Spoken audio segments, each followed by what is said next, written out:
Good morning mga katropa. So andito tayo sa province ulit. And ito yung mga alaga nating kambing. Papakain tayo. Bale kaninang umaga natapos tayong magpurga. So monthly deworming. Medyo matagal tayong hindi nakapag-vlog. So itong isa nakawala.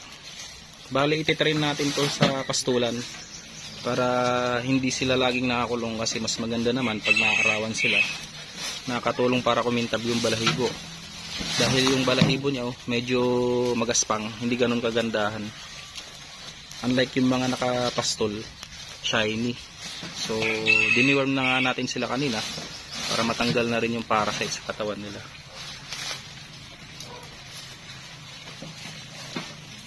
So ayan, meron tayong buntis dito. Medyo malapit na siyang bumuga. Kasi malaki na yung dede niya. Oh. Pinapakain natin sila ng napier grass. Tapos ito, meron pang iba. Possible buntis na rin ito, yung F1 natin na Anglo. At yung dappled natin natira dito. So pang benta pa rin yan. Yung isa naman is para sa hindi siya December, para sa January. So pang kaldereta. Yan, mga tinira natin yung mga local breed lang. So yung mga upgraded natin na ibenta natin, and possible naman na buntis pa yung iba. Yung isang inay natin nasa bukid, nakapastol na rin. So ayun yung dappled, pang benta yun. Saka depende kung ibenta na rin natin itong ibang mga inahin, kasi kailangan natin magbawas, magpapalit tayo ng inahin. So upgrade tayo sa mas mataas ng konti na bloodline. At ayan, maaliwalas naman yung ating panahon ngayon. So walang ulan.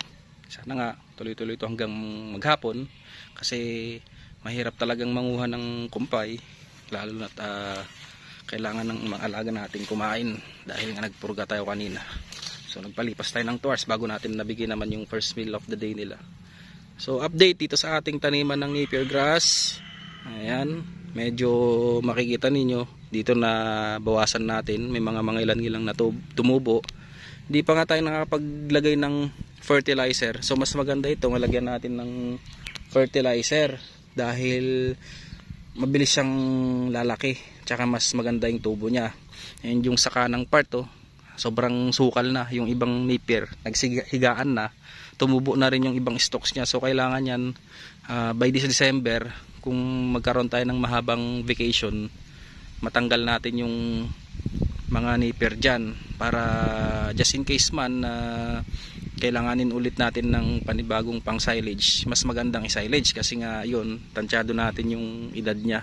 Unlike ito kasi overage na tong mga to, kung i-silage mo pwede naman siya, yun nga lang mas mababa na kasi yung nutrition yan, unlike yung mga edad 45 to 60 days. So mas magandang ipakain sa mga alaga nating kambing yun. By the way, dito naman sa kanan natin, ayan, makita ninyo yung taniman pa natin ng another batch of Setaria grass dito. Hindi siya ganun kaganda, dahil nga sa tagal nating na hindi umuwi dito sa province, mapapansin ninyo itong paligid ng ating mga Setaria grass, may mga ligaw na damo na tumubo. So kailangan talaga yan, habang tumutubo or pausbong yung ating Setaria grass, nalilinisan natin yung paligid niyan, tapos sabay natin ng fertilizer, kasi nga mas maganda yon, dahil yung growth niya mas matataba, mas maraming dahon, at mas marami tayong ma-harvest, unlike sa ganito nang pabayaan. Tignan nyo naman. Tapos share ko lang din ito naman, hindi ko alam ang tawag dito sa damong ito pero ito gustong gusto ng mga alaga natin, kasi pag every time na manguha tayo ng kumpay, sinasabay natin yung mga yan. Nahahawig siya sa kangkong pero yung dahon niya mas maliliit. Ito edible naman to, and pwede sa ating mga alagang kambing, tupa, kabayo, pwede yan. Yun nga lang, dahil nga ligaw, walang fertilizer, hindi naman ganun kataas ang kanyang nutrients. So ito naman yung ating tanim na Mombasa grass. So last time hinarvest natin to, kinuhanan natin ng seeds. So matibay naman siya, pero yun nga lang, hindi siya ganun kagandahan, hindi ganun kaganda yung tubo niya. And unlike sa ibang farm, may mga nakikita kasi ako na may tanim na ganito, Mombasa lang talaga yung tumutubo. Siguro yon naglalagay sila ng fertilizer kaya maganda yung pagtubo niya. Same lang din naman siya sa napier grass, setaria grass. So hinahayaan kasi natin eh.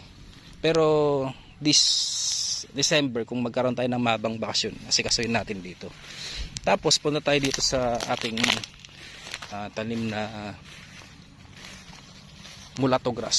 So ayun, mulatto grass. Ito, believe din ako sa mulatto grass kasi di ba nga na-harvest natin last time. Wala naman tayong nilagay na fertilizer, pero tignan nyo oh.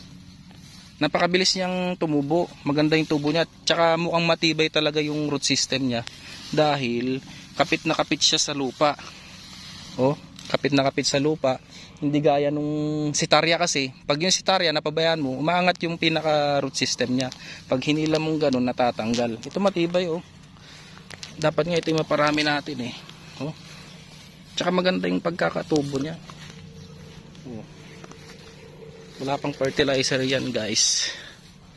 Oh, ganda.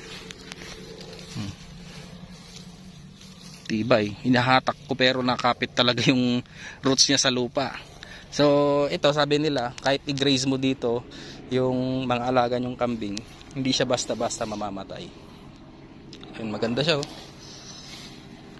Dito may mga tinanim din tayo. Ito. Patubo na siya. Ayan, unti-unti na siyang kumakapal. Siguro pag dalagyan na ng fertilizer to, mabilis na siyang uusbong. Tapos medyo linisan natin yung paligid para yun nga, mas ma-absorb nung ating tanim na mulatto yung ilalagay nating fertilizer. So dito sa right side, ayan oh.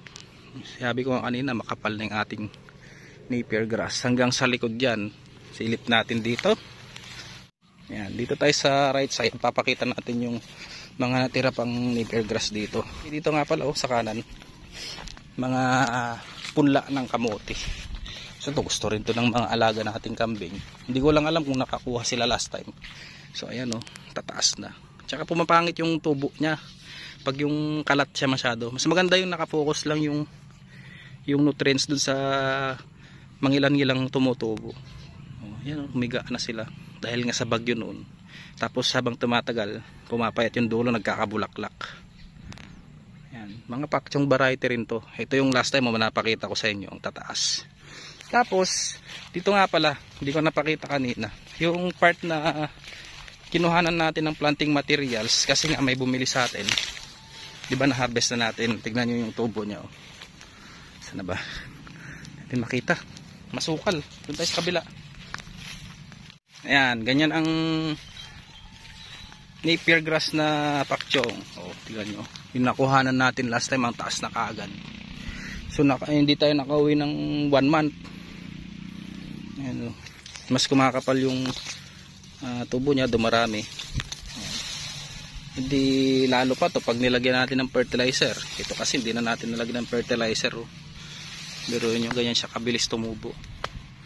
Itong edad na to ang gustong gusto nung mga alaga nating kambing. Edad 30 to 45 days. Yung 45 to 60, kinakain pa rin naman nila pero medyo mas maraming sayang.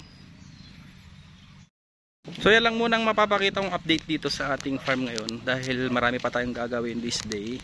And shoutout na lang sa inyong mga subscribers natin, and sa mga bago dyan, don't forget to like, share, comment, subscribe, hit the notification bell so updated kayo sa ating mga next YouTube uploads. So ingat kayo lagi guys, God bless and happy farming.